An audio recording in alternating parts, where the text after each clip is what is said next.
Alright, what is up you guys? This is TMxA Surge making another video.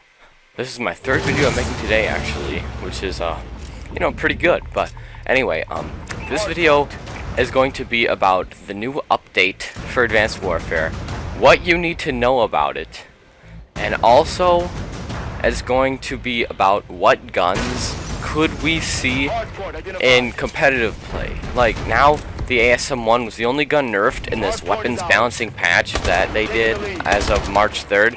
But the reason this is coming out a little later is because I had to do some research. I had to use each gun several times to just kind of see what guns could actually be useful.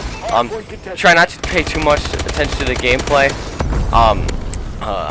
This was before the update, but it was just a really good gameplay. I think I dropped like 53 kills in this hardpoint. I thought, man, I have to show this sometime. And I was gonna just show it in a normal gameplay of just me, just just because I dropped so many kills, just a normal gameplay. But I thought, no, I'll make some good use out of it. So anyway, besides that, let's get right into it here. So if I pull it up, it says these are the things you might want to pull out, like a notepad or something, if you really care about this, to write down what has happened here. But what has happened to all the weapons balancing things is heavy weapons increase player movement by 5%. That's not that big of a deal. No one's gonna want to use like a heavy weapon in Advanced Warfare competitive. The only thing I would see being used is a melee, and even if you are using the melee, you're not going to be running around with it, so that's not that big of a deal. Corrected scopes on the AE4, not a big deal. I still don't think the AE4 is a competitive gun yet. It is very fun to use, especially in pubs, things like that, but I feel like the damage is still a little bit too low on that to have it consistently come up as a competitive gun. MK14 reduced recoil. I didn't even think it had that much recoil to begin with. It is a semi-automatic gun, so the reduced recoil probably, if your finger is fast enough, is probably going to increase the fire rate a little bit, because when the gun comes down faster after the recoil, you can shoot again right away, and that's probably going to up the fire rate and the recoil with that. ARX-160, this is a huge buff, guys. You're not going to want to miss this. The ARX-160 is a 3-round burst gun, I believe. If not 4, pretty sure it's a 3, however, but it started off with a 32 round magazine, and that's like almost 11 bursts, a little bit less, or it started off somewhere around there. They brought it up to 45 rounds. Now, this is huge. Extended mags is not going to be needed. If in my other videos, like my assault rifle analysis video, my submachine gun video, if any of those had a recommended attachment with extended mags, you will not need that at all anymore. I would recommend something else, like a sight or stock. Stock is another good one, if I didn't say that already. But yeah, I don't think extended mags will be needed on this gun anymore with 45 bullets in the clip. That's just way too big. That's literally, let's see, 10 goes into 30, 5, that's 15 bursts. That's crazy amount. Not gonna need it.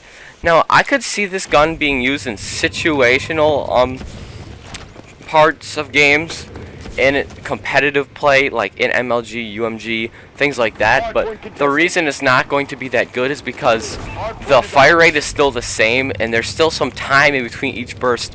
It's probably not going to do that much damage in a close range gunfight. Maybe it could be good for search and destroy if you're one of those players who likes to sit back and let things happen, just kind of let the game unfold before you push up, and maybe have like an overkill ASM-1 or something like that. That could be good, but the gun itself probably can't be that good of a short range gun. Long range, it's pretty good.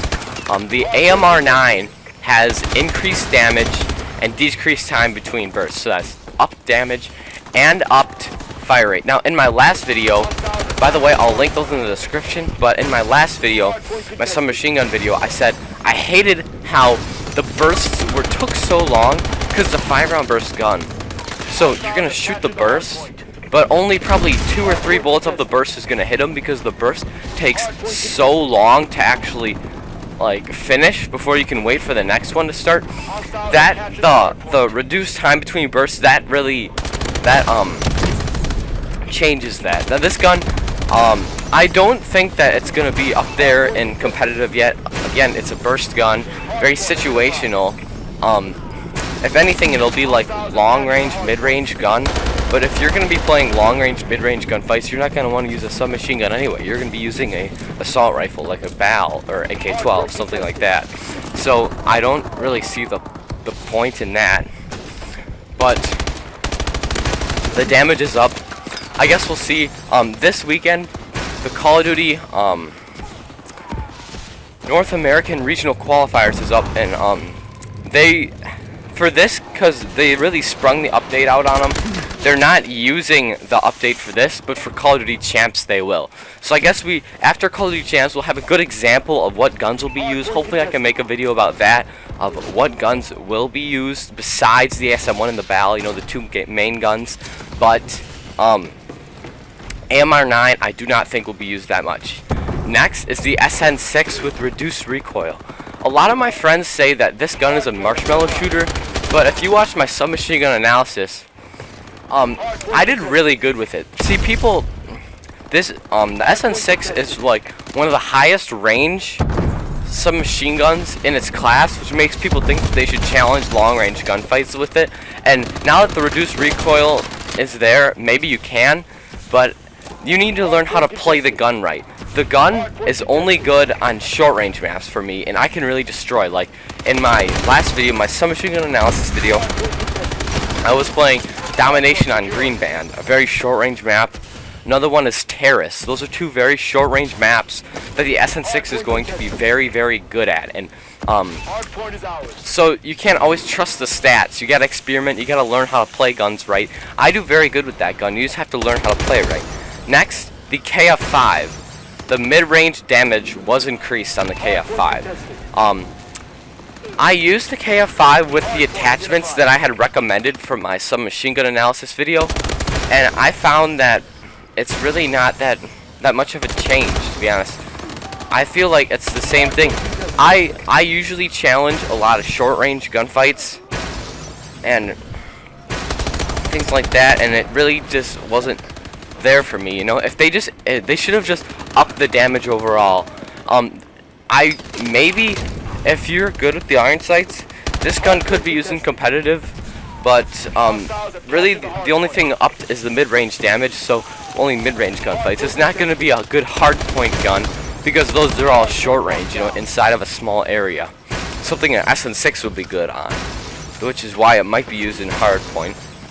But the KF5 is mid-range damage, so like maybe S&D if you're an aggressive player, or I don't know, maybe capture the flag on certain maps. The KF5 would be good.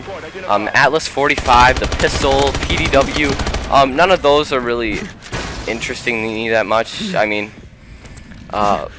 they're shotguns and pistols, like they're shotguns, S12, EPM3. None of those are going to be competitive guns. That's just, I find that very silly how I mean, they're trying to make it so some of these guns are up more, but in my opinion there's like 3 levels of guns. There's just like crappy guns, there's guns that are fun to play with in pubs, or they're not good enough to play with in competitive, but they're just fun to play with, like the AE4, and then there's competitive guns, and like there's obviously like middle ground between all those scales, but in my mind I just usually use those 3 points to judge all my guns.